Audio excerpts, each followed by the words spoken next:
kembali ke Studio Kristi dan saat ini Mbak Kristi lagi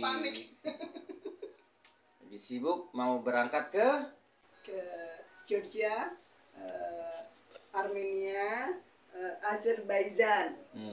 Jadi 3 negara Kaukasus ya. Itu susah di sana. Itu ternyata aku baru tahu itu termasuk Eropa Timur, bukan Asia Tengah lagi.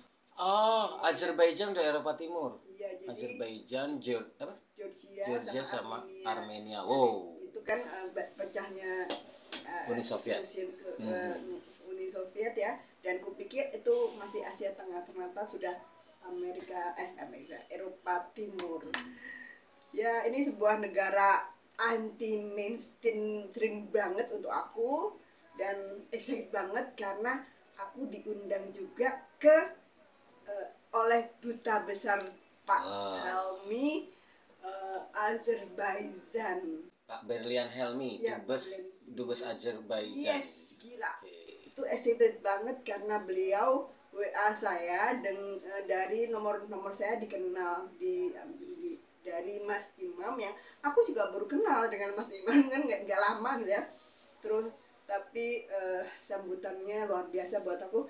Wah gila, gua ditelepon di WA duta besar tahu. Ya jadi saya sudah bikin 5 hari di Azerbaijan, sisanya di Georgia dan di Armenia, dan nanti ketemu teman-temannya Pak Mas Iman di Georgia. Ya. Wow, jadi ketemu orang baru, teman-teman baru yang pengen banget, semua membuat saya excited banget. Ngapain sih kok tiba-tiba ada ide ke negara-negara pecahan Uni Soviet? Ya karena pertama kali yang saya mau ke Uzbek itu ya, buat saya itu negara anti mainstream kan 2 tahun lalu ya.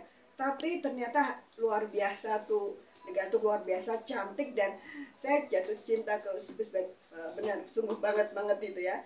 Dan saya 3 kali ke sana, keliling Uzbekistan dan launching buku, akhirnya menghasilkan 3 buku tuh. Ini yang ketiga tuh tentang aksesibilitas disabilitas gitu.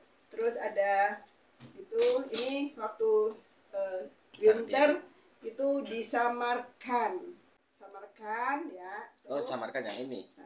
Ini White Christmas ya? Iya. Oh iya. Yang ini di Tashkent. Sih. Saya keliling belusukan ke permukiman yang itu membuat banget deh, mengerikan, menyeramkan, tapi excited banget. Itu tentang permukiman ex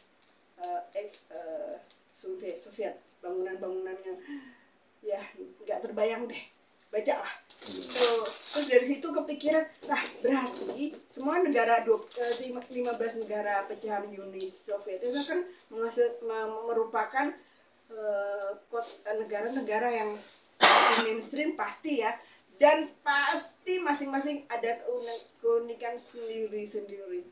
Jadi aku berencana, mimpi aku kalau aku punya uang, kalau ada kesempatan, saya akan keliling 15 negara pecahan Soviet dan aku kan bikin bukunya. Karena kenyataannya di negara-negara itu referensinya nggak banyak, ada cuman sekedar ulasannya, tapi tidak apa sih mereka, siapakah mereka. Itu waktu Uzbek pun saya susah banget tuh cari referensi, saya ubek-ubekan dengan sampai bahasa Rusianya, dan ya mendapatkan buku ini gila nih, ini paling gila gitu. Jadi nggak sekedar traveling, jadi memang mau bikin buku.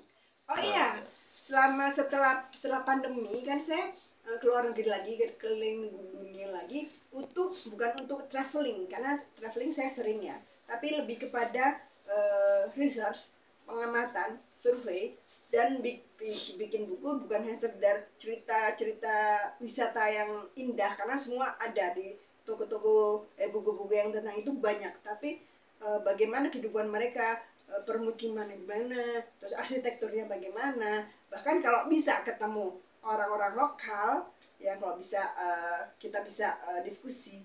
Itu kan di Uzbek saya dapat 2 teman dan mereka memberikan banyak informasi yang nggak akan ada di mana-mana gitu Mas. Oke, sangat inspiratif sebenarnya ya. Jadi seorang penyandang disabilitas pasca stroke yang menjelajah disabilitas dengan kursi rodanya sendirian menjelajah di negara-negara pecahan Uni Soviet. Uzbekistan menghasilkan yang sudah terbit 3 buku ya. Dan akan jadi 5 buku.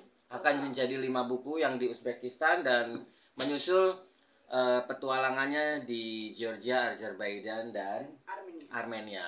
So buat sahabat-sahabat kritis sekalian yang ingin mengetahui inspirasi tentang Uzbekistan dan keunikannya ya negara-negara pecahan Uni Soviet dari sudut pandang seorang arsitek, pengamat tata kota dan insan pasca stroke disabilitas, jangan lupa beli bukunya supaya tahu ceritanya. Yes, thank you. Nah sekarang kan mau ke 3 negara Kaukasus, apa tadi itu namanya? Kaukasus. Itu. Ya, daerah Kaukasian. Iya kan. Jadi namanya Kaukasus. Okay. Di situ sekarang kan sebenarnya masih musim gugur ya. Saya pikir sama dengan Jepang antara 10 derajat sampai 0 derajat lah kita.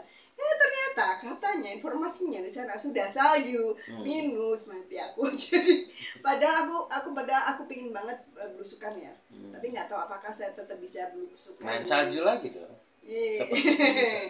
Dan packingnya kalau musim dingin tuh nggak gampang karena baju tebal yang tebal dan berat harus divakum, dimasukin 1 koper. Itu nggak gampang.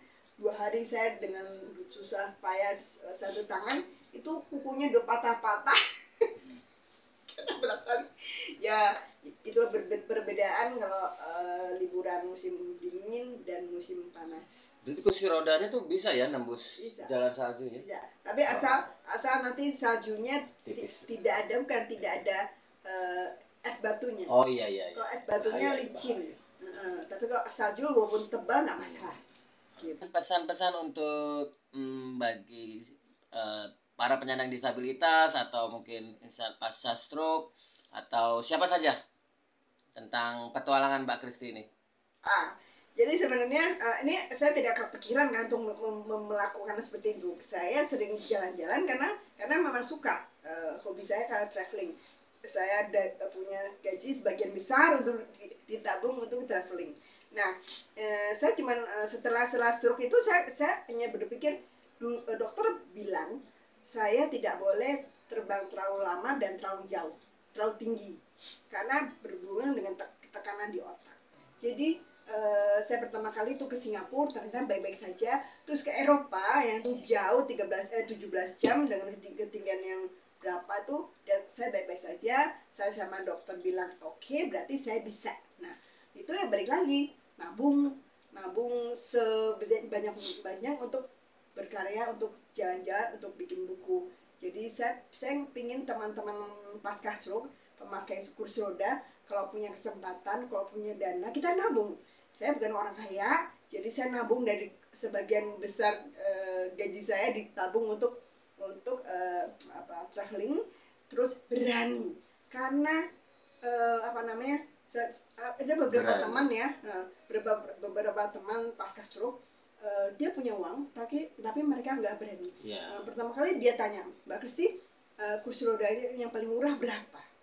Yang paling murah tuh 4,5 juta ya di Kerindo, dan harganya itu murah banget, tapi itu tidak bisa dibawa terbang karena pakai akrilik kering. Jadi saya bilang kalau kamu punya niat untuk maju, untuk gak hanya di rumah saja, belilah modal saja gitu. Jadi artinya gini, kalau kita modal dalam arti keberanian, kekuatan dan dana, kita tekad untuk melakukan sesuatu lebih besar daripada hanya di rumah saja, why not?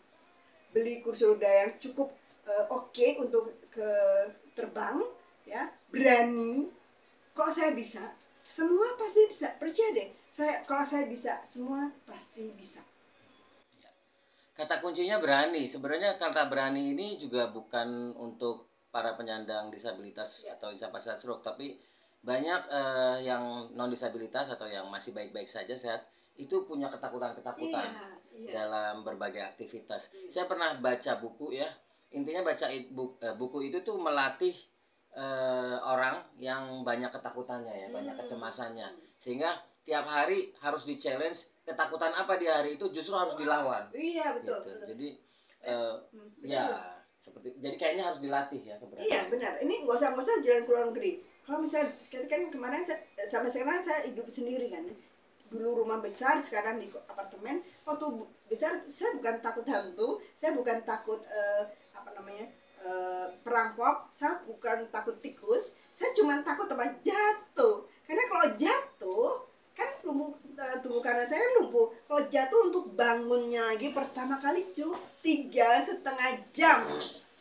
Itu membuat aku takut banget kalau aku sendirian di rumah besar, makanya tinggal di apartemen kecil. Nah, tapi saya melawan karena kalau tidak berani kan saya harus manja atau cengeng nangis-nangis kepada anak-anak saya atau adik-adik saya atau apapun untuk menemani saya, padahal mereka punya kesibukan sendiri. So saya harus melawan. Gimana caranya? Pokoknya tinggal di rumah tapi hati-hati, pegang, benar-benar pegang. Kalau merasa ada oleng, pegang langsung, diam dulu, jangan otot, jangan terburu-buru. Terus saya abis itu bolak-balik jatuh sampai sekarang. Jadi jangan sampai jatuh lagi sih ya. Tapi yang terakhir saya jatuh bisa bangun udah 1 jam saja. Jadi luar biasa adalah Mbak Kristi pernah jatuh dan perlu waktu sampai 3 jam untuk bangkit. Dan 3 jam itu nggak sebentar ya. 1 menit, 2 menit aja kita pasti kepikir minta tolong orang deh. Tolong orang, tapi Mbak Kristi tetap berusaha sendiri. Setengah jam nggak bisa, 1 jam nggak bisa, itu lama banget sih sebenarnya. Masalahnya kan rumah besar, udah malam di depan tuh sepi. Kalau ya teriak tuh bikin aku tekanan darah saya naik. Jadi harus sendiri, mau nggak mau harus sendiri dan yakin pasti bisa ya. Selalu ada aja bisa ya. Benar. Waktu itu memang masih ada Denis. Jadi kalau misalnya aku nggak bisa pun tunggu Denis aja deh, entah pulang jam berapa saya tunggu. Gitu kan. Ya, buat yang belum tahu, tapi mungkin juga banyak yang sudah tahu, Mbak Kristi ini adalah pasca stroke ya, stroke sejak tahun 2010 ya. Ya, jadi mau 16 tahun. Dan ini juga sudah ada buku-buku yang ditulisnya tentang stroke. Ketika Tuhan mengizinkan aku bukan. Ketika Tuhan mengizinkan aku sakit, bayangkan dikasih stroke, tapi itu adalah memang sudah. Lalu ini bukan yang stroke, ini kanker. Yang itu ya, yang 14 hari. 14 hari. Ya, ada nanti deh. Dan aku edit. Lalu setelah tahun sekian itu, setelah kehilangan orang tua ya, Bapak Ibu almarhum dan anak-anak mentas ya, satu di Jepang, satu di Australia, dan akhirnya Mbak Kristi hidup sendiri. Dan mulailah petualangan itu keliling dunia sendirian dengan kursi roda nih. Ada yang di Jepang sendirian, ya Jepang, terus di Singapura, udah berapa negara ya? Hampir 5 banyak ya. Jepang, Singapura, Kineng, kan Uzbek, Eropa, Amerika pasti. Dan Desember ini mau ke Desember ke Australia. Ya. Jadi langit adalah batasannya, atau mungkin tanpa batas ya. Kita nggak tahu kalau itu berapa tinggi ya. Berani berimajinasi. Kata Einstein, sains membawa kita ke titik A sampai B, sampai Z deh boleh. Tapi kalau imajinasi atau keberanian tak terbatas kali ya. Ya, itu aja. Oke.